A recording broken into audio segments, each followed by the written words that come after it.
hospital del sur, el Södersjukhus. Sí, el hospital del sur. En Estocolmo. Sí. Como veis, incluso en los hospitales no es necesaria la mascarilla, como en España sería súper obligatorio ya. Entrar en un hospital ya vamos, sería total.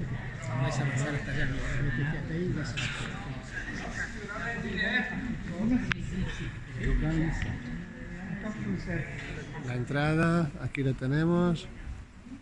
Hola, estamos en el centro de Estocolmo, llegando a la parte vieja. Como veis, aquí nadie lleva mascarilla y no por ello tienen una incidencia mayor de la mortalidad o de la morbilidad.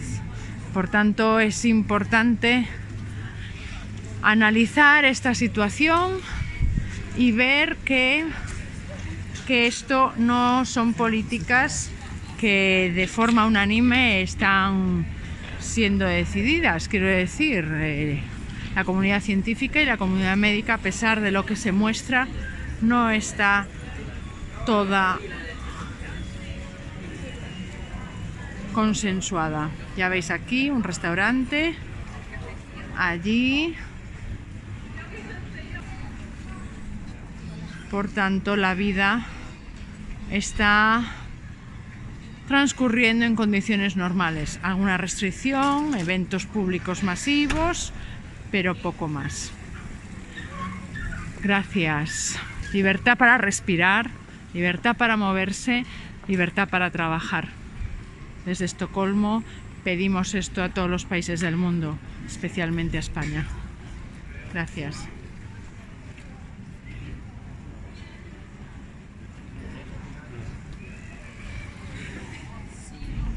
Bueno, seguimos en Estocolmo viendo a las personas sin mascarilla y al fondo seguimos viendo centro de Estocolmo, noviembre del 2020. Gracias.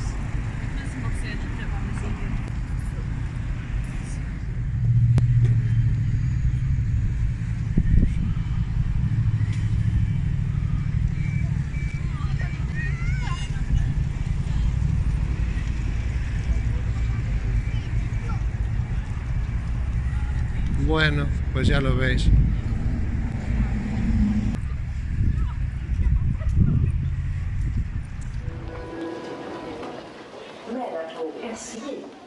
If you've forgotten what rush hour in a big city looks like, the Swedes are here to remind us. These commuters on the Stockholm Underground aren't performing a victory lap, not yet, but they certainly stand out from the nervous European crowd. You'll struggle to see a face mask here. The government has refused to recommend them, and though you're supposed to work from home if you can, many clearly feel that the worst is now past. It feels very odd travelling somewhere where I don't need to wear a face mask. But Sweden has always been the outlier during this pandemic, with the fewest restrictions of anywhere in Europe.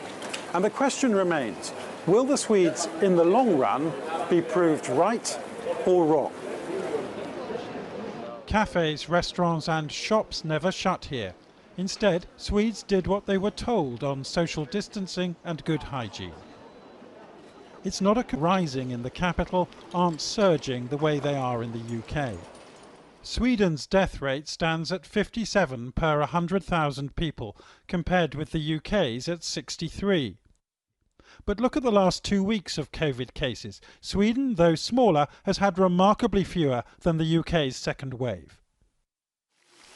There may be a degree of herd immunity. Sweden's infection rate lower than the UK's. The main reason is probably because UK had a very strict lockdown, open up, and then everybody was scared about it. And it also happened that a few weeks, months later, you would get a resurgence.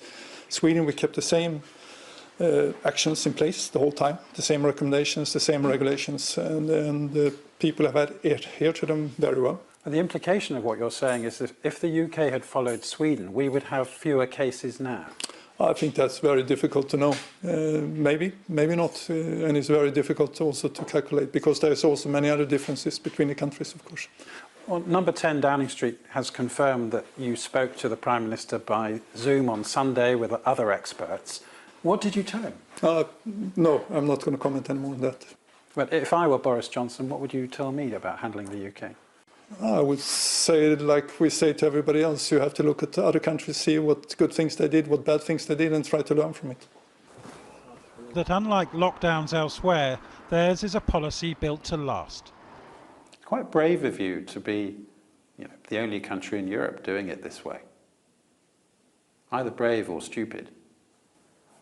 Well, of course, I hope that we are brave, but we wouldn't do it if we wouldn't really believe that this is working. We will have the virus in our societies, nationally, globally, for many years. And how are we going to live our lives for such a long time and not just surviving, but living? I think that has been very crucial for the authority and not least for the Swedish government.